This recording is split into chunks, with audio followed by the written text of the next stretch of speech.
In the last video, we talked about how language can be arbitrary, abstract, and that it changes over time. Those are the characteristics of language. And so because of that, we also have to look at the relationship between language and meaning. And what I mean by that is that we have to consider both the words that have been used, but also we have to think about how they're used in either the conversational, social, or cultural context. So the first of the things that we have to consider when looking at language and meaning is semantic meaning. So this kind of connects back to earlier in the chapter when we talked about lexicon, which is the collection of words and expressions that we use. So your vocabulary, that is part of your lexicon. It also in some way connects to your idiolect because that's like the way that you specifically use words. So semantics looks at the actual words themselves and the meaning and how they are arranged in sentences, so how you use words. The book says our ability to express our thoughts, feelings, and to understand others is limited by the size and accuracy of our vocabulary. So, like when you think of idiolect, the greater your vocabulary, the better you can express yourself. But there is another reason why sometimes miscommunication happens when it comes to semantics. Semantics also has to do with the denotative meaning of a word and the connotative meaning of a word. So, denotative is more like, in my words, the dictionary form of a word. Meaning, if I say the word family, like by definition, it is blank, right? So that might be a blood relative, blah, blah, blah. I don't know what the dictionary says for family, but it would be very specific as to the definition. The connotative meaning, however, can be many more things. So like you might refer to your friend as family, even though y'all aren't related. So like my son calls my best friend aunt, even though she's not technically really his aunt. But that's just because of the relationship they have. So when I use the word aunt in a sentence like, oh, we're going to go see Aunt Holly, I'm using the connotative version of that word. Another way of thinking of that is like, we assign certain meaning to certain words. So when you think of the word party versus get together, okay, so think of those are kind of the same thing. And if you looked at party versus get together, those two words, and you looked at that on the denotative level, like you looked it up in a dictionary, that would they'd probably have basically the same meaning. But if you think of it as in the connotative sense, they don't. Like if I said to my mom when I was a kid, hey, can I go to a party? Versus, hey, can I go to a get together? That's going to sound very different because of the connotation behind the word. So to be good communicators, we have to realize that people have certain connotations that we have to be aware of when we use certain words. The problem is sometimes we don't realize that and we don't consider both the denotative and the connotative meaning, and so sometimes miscommunication happens. Another thing from the book that I liked said, word denotation and connotation are important because the only message that counts is the message that is understood, regardless of whether it is the one you intended. So we have to be aware, again, when we use certain words, what is the connotation of the word, even if we mean it in a different way. So how can we improve our semantics? First, we want to use specific language. So specific language refers to the precise words that clarify semantic meaning. For example, maybe like instead of saying I drive a car, you would say I drive a Honda Civic. Right, so that's very specific language, so we're giving them very detailed, descriptive answer to what kind of car we drive. So then we can also use concrete language, which is not the same as specific. So specific is maybe giving more detail, whereas concrete language is appealing to our senses. So meaning like either seeing, hearing, feeling, tasting.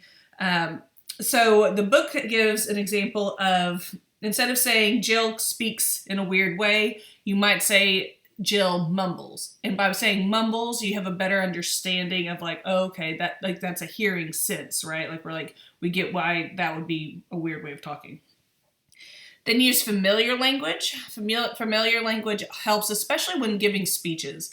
Especially if you're giving a speech, you should try to use very basic English, basic language. I shouldn't just say English, but language so that people get it easily because they can only hear it one time.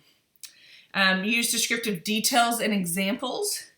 And then demonstrate linguistic sensitivity, which means it says linguistic sensitivity is achieved by using language that is inclusive and demonstrates respect for others. So we just want to be respectful with the word choices that we select. Pragmatics, on the other hand, is looking more so at what people mean by the words that they select. So whereas semantics looked at the actual words and their meaning, their denotative and connotative meanings, when you think about pragmatics, you're thinking about what is this person saying in this particular setting. So we have during our conversations, we have things called speech acts. So speech acts have to do with the different messages that we create that implies different meanings, and it all kind of depends on the conversational context. So like what is the context surrounding the interaction? So whenever you think about pragmatics, you want to ask yourself, what is the speaker doing by saying these words to me right now? So not just the words, their specific meanings, but is there another level of meaning or layer of meaning behind this? A couple of examples of this might be like with my dad. If we're sitting at the table and we're eating dinner and it's kind of getting to the end, and I saw food on my plate, and he says, "Hey, are you going to eat that?" Or he says, "Are you finished?" In that particular setting, in that speech act, is he really asking me, am I finished? Like he wants me to say, yes, I am. It was very good. No, what he's probably doing is saying, hey, can I eat that? Correct? So if I was a kid, like when I was a kid and my dad asked me, hey, are you finished? Or are you going to eat that? I wouldn't even tell him an answer. I probably would be like, yeah, sure, you can have it. I would just have immediately known he wanted me to give him his food. And so there is conversation, there might be, so I understand that the pragmatic meaning or what he was really doing in that situation was asking for food. But say my mom noticed that I haven't eaten a lot of food on my plate, I had a lot left over, and she cooked the dinner, and she said, are you finished? She might mean that, oh, did you not like it? That might be what she was really asking instead of just like, are you finished? She probably wants to know, did I not like the food?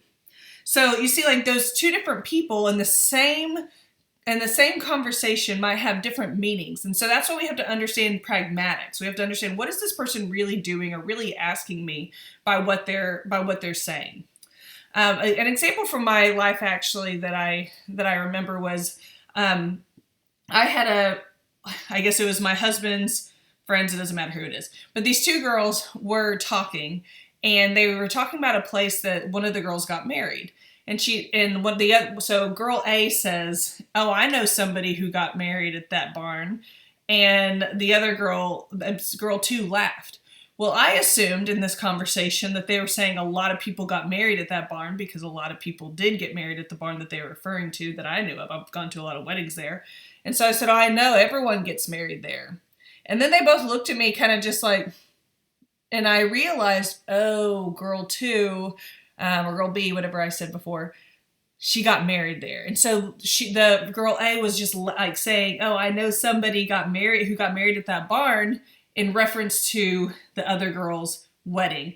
And so I felt so bad, because I felt like that, girl 2 or girl B was, felt like, oh, cool. So everyone got married where I got married. And it wasn't a very good conversation after that. But you see, I got the pragmatics wrong there, and that's important. So what can we do to improve pragmatics? So the first thing is to tell the truth. So try not to be, later we'll talk about passive aggressiveness and how sometimes that leads to us not completely being truthful, and we're wanting people to figure out our pragmatic meaning. We don't want to do that. And then provide the right amount of information. So you want to make sure that you give enough information that people understand fully what you mean. Like in that situation when the girl said, oh, I know somebody who got married. I know people somebody got married there. That wasn't enough information for me to fully understand. And then relate what you say to the topic being discussed. And then finally, there's a couple of things that you need to do if you're going to violate the first 3 guidelines. And that is first, basically you just need to acknowledge that you are going to violate a guideline. The book goes into specifics on what you can say if you're going to violate number 1, which is tell the truth, and then provide the right amount of information, relate information to the topic being discussed. you can kind of you can say things before you actually say the thing that goes against the guideline to help. So make sure to look in the book for that one. And then assume the best first. So sometimes we have to, like when we say something, or like our pragmatic meaning is unclear, or someone else's pragmatic meaning is unclear, we want to try to assume that they mean the best instead of assume that they're trying to be rude or disrespectful.